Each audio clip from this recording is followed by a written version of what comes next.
Lebanese Prime Minister Saad Hariri arrives at Beirut International Airport. Credit AFP. Saad Hariri returned to Lebanon late Tuesday for the first time since he stunned his country by announcing from Saudi Arabia that he was quitting as Prime Minister more than 2 weeks ago.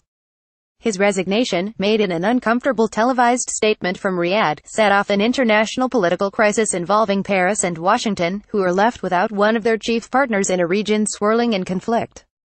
Hariri left Saudi Arabia for Paris on Saturday by invitation of French President Emmanuel Macron, before traveling on to Beirut by way of Egypt and Cyprus on Tuesday. President Michel Aoun said he would not accept the resignation until Hariri delivered it in person. Hariri, looking solemn upon his arrival, was driven from the airport to pray at the grave of his father, the late Prime Minister Rafik Hariri. He then retired to his home in central Beirut. Former Prime Minister of Lebanon Saad Hariri visits the grave of former Prime Minister of Lebanon, Rafik Hariri. Credit AFP. He was expected to join Aoun and Parliament Speaker Nabi Berri at the Army's Independence Day parade Wednesday. Hariri was leading a coalition government with his political opponents in the militant group Hezbollah when he stunned Lebanon by announcing his resignation on November 4. He accused Hezbollah of holding Lebanon hostage and hinted there was a plot against his life. The announcement pushed Lebanon back to the forefront of a pounding regional rivalry between Saudi Arabia and Iran, which until recently appeared to have a tacit agreement to find an accord to keep Lebanon stable. It also set off speculation that Hariri had been forced to step down by the Gulf Kingdom and was being held there against his will. His announcement was accompanied by a sharp intensification of Saudi rhetoric against Hezbollah, which the kingdom accuses of meddling on Iran's behalf in regional affairs.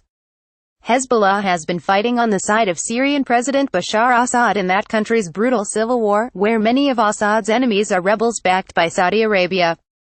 The kingdom says Hezbollah is also advising Houthi rebels waging a war against Yemen's Saudi-backed government. Supporters of Lebanese Prime Minister Saad Hariri wave the Future Movement flags as they celebrate in Beirut his return. Credit AFP. Hezbollah says Saudi Arabia has partnered with Israel to conspire against regional independence. Hariri, in his only in-depth interview since announcing his resignation, told his media station Future TV that he could retract his resignation if a deal could be struck with his opponents to distance Lebanon from regional conflicts. Hariri's trek back from Saudi Arabia came by way of Paris, Egypt, and Cyprus, where he met with the presidents of those countries. Egyptian President Abdel Fattah el-Sisi and French leader Emmanuel Macron are reportedly trying to mediate a solution that would involve rolling back Hariri's resignation. A docile Lebanese national with vast business interests in the kingdom, Hariri told reporters after talks with the Egyptian leader, inshallah God willing, tomorrow's Independence Day in Lebanon will be a feast for all Lebanese. The celebrations are traditionally attended by the president, the prime minister and the parliament speaker, three pillars of Lebanon's political system, with the president traditionally a Maronite Christian, the speaker a Shiite Muslim and the prime minister a Sunni Muslim. Lebanese Prime Minister Saad Hariri arrives at Beirut International Airport. Credit AFP. Hariri met with el-Sisi at the presidential palace in Cairo's upscale Heliopolis district, and a cryptic statement by the Lebanese leader's press office later said the two discussed the latest developments in Lebanon and the region. Separately, el-Sisi spoke on the telephone with Lebanese President Michel Aoun, according to an official Egyptian statement. The two leaders emphasized that preserving Lebanon's national unity and the country's national interests was a top priority, the statement said.